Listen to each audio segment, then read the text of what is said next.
وما خلقت الجن والإنس إلا ليعبدون.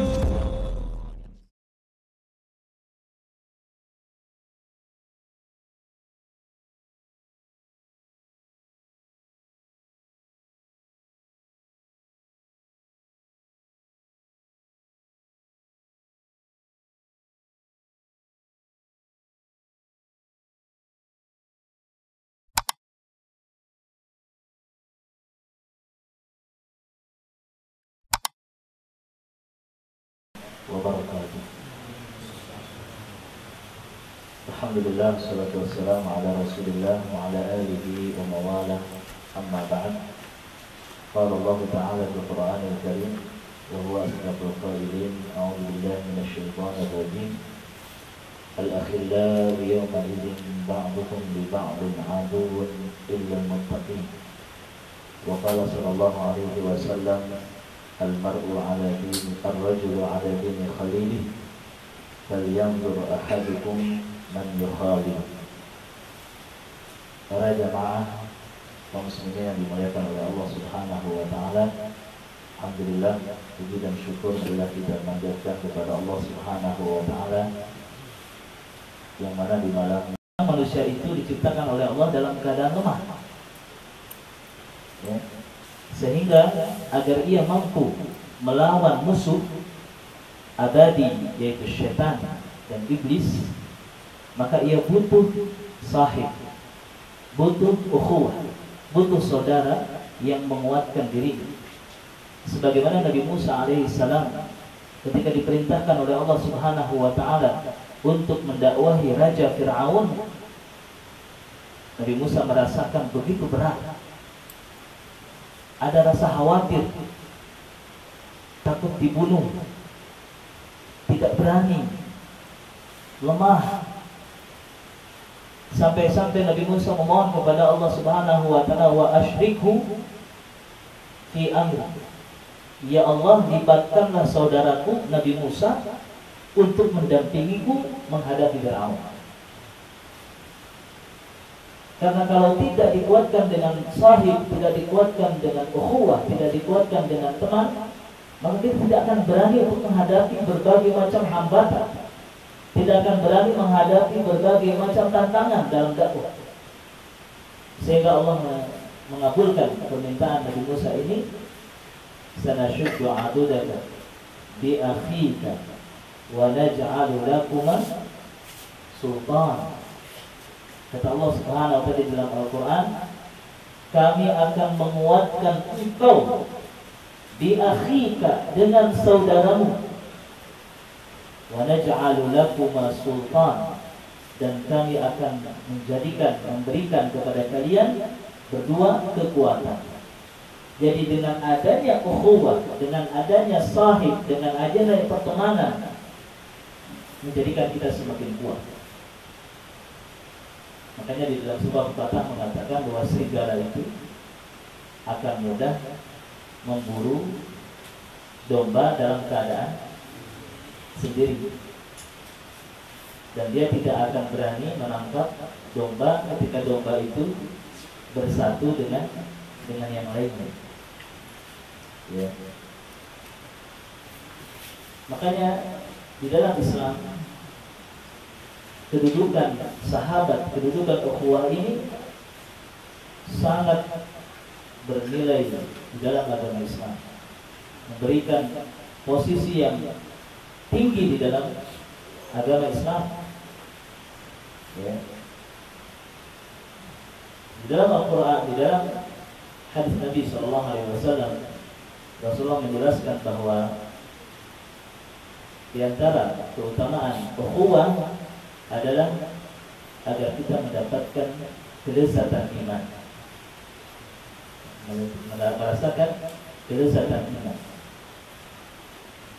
Lezatnya iman itu dirasakan tatkala kita bersama sahabat-sahabat seiman. Sebagaimana Rasulullah menjelaskan, salatun man kunna fihi wajada halawatal iman. Ada 3 perkara yang di dalamnya kita akan mendapatkan manisnya iman. Di antaranya disebutkan di dalam hadis ini an yuhibba li akhihi ma yuhibba li nafsihi. Hendaknya mencintai saudaranya, temannya, sahabatnya sebagaimana ia mencintai dirinya sendiri. Wa ru'yatuhum taj'alul 'abda yajtahidu fi ta'atillah.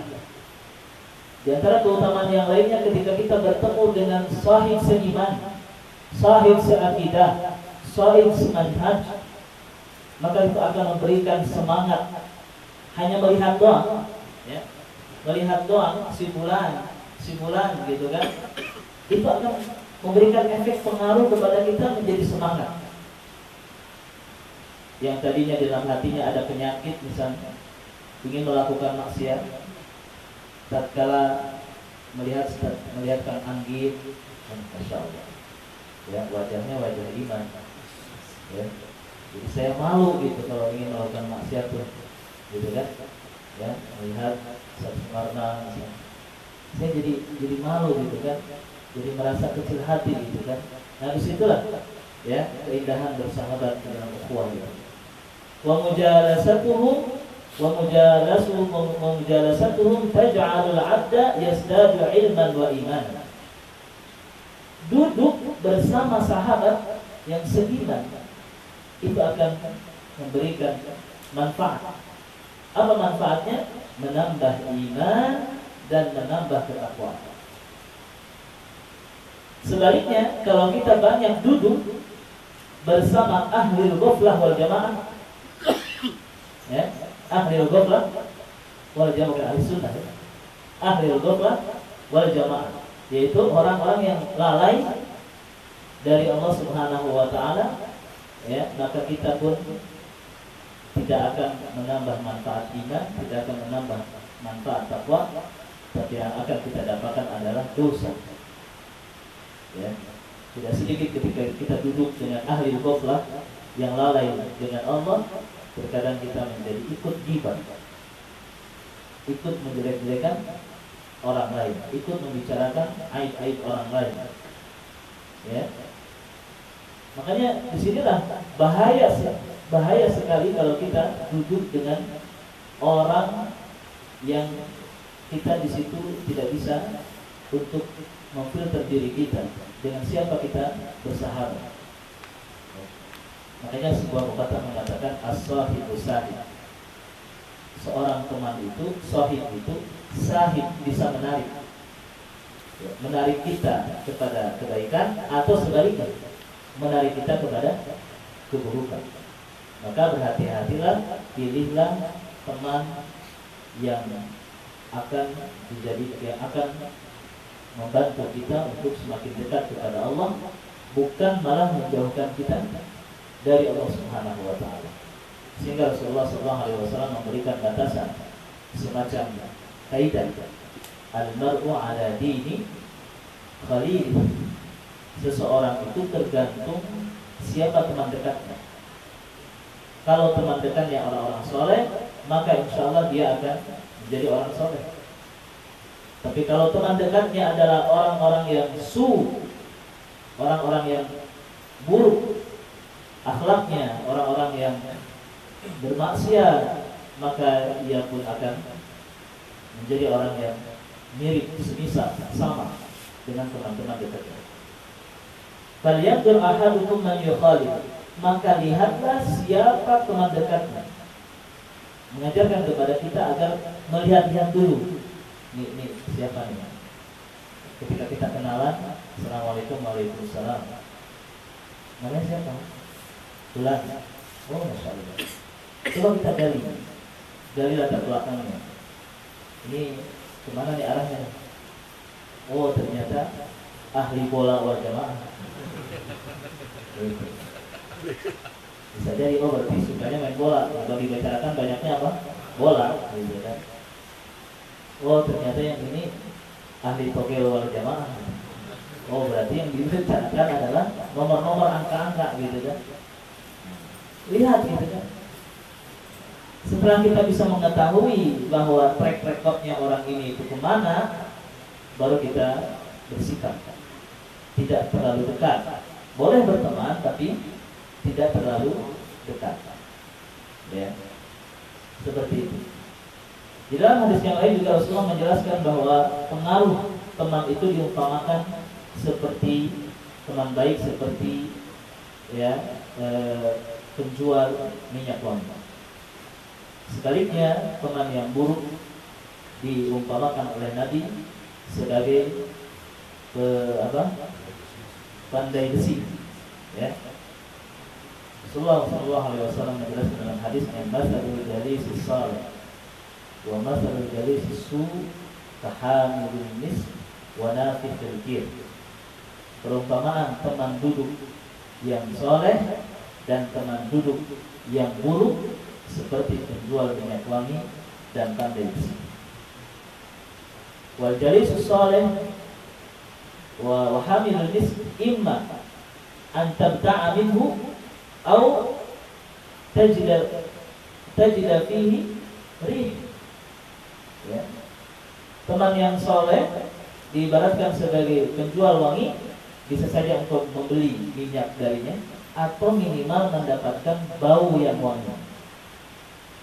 Kita berteman dengan yang soleh, walaupun kita tidak belajar menimba ilmu darinya, tapi minimal nama baik kita menjadi terangkat. Oh, ini temannya Ustaz Ahmad Jati. Oh, udah percaya nih, gitu kan? Oh, ini temannya Ustaz Sumarna, gitu kan? Wah, sikoh sakit, gitu kan? Berpengaruh kepada derajatnya. Gitu. Yang tadinya dhaif menjadi apa? Menjadi hasan. Yang tadinya hasan menjadi apa? Menjadi sahih. Gitu kan? Ya. Sebaliknya, kita berteman dengan apa? Teman yang buruk. Ya. Seolah-olah kita berteman dengan pandai besi. Bisa saja baju kita menjadi terbakar karena apa? Cipratan api, karena menempa besi, gitu kan? Kita kena cipratannya, atau minimalnya kita terkena bau. Ada yang pernah ke lapak pandai besi? Ya. Saya juga pernah dulu, lama sekali. Itu memang benar-benar bau sekali, bau besi maksudnya gitu. Ya. Kita nggak beli saja, keluar dari situ, udah baju kita bau. Sama, kita juga bergumul dengan orang-orang yang buruk, ya. Maka image kita di orang lain itu akan disakompet daun mungkin. Tahu kan istilahnya disakompet daun mungkin? Ya. Disamaratakan, gitu kan. Makanya jangan berani-berani sok jagoan gitu. Ya, sok jagoan, saya akan dakwah di diskotik gitu. Masuk ke dalam, saya insya Allah iman saya kuat gitu kan. Walaupun kita tidak bermaksiat di diskotik, tapi ketika dia masuk, temannya melihat, nah udah, pasti negatif aja, gitu kan? Pasti negatif. Makanya jangan sok-sokan gitu kan. Makanya Nabi melarang untuk bermajlis, duduk di dalam majlis maksiat, ya, seperti supaya kita tidak menjadi buruk. Mungkin derajatnya yang tadinya sikoh menjadi apa? Jadi baik, gitu kan? Ya, seperti itu. Baik. Manfaat teman yang soleh juga, ya, dirasakan bukan hanya di dunia saja, tetapi juga di akhirat. Ya. Wal 'abdu yantafi' bi du'a'i ikhwani. Seorang hamba dia akan mendapatkan manfaat dari doa sahabat-sahabatnya. Ya. Jadi kalau kita berteman dengan orang baik, maka orang baik itu akan mendoakan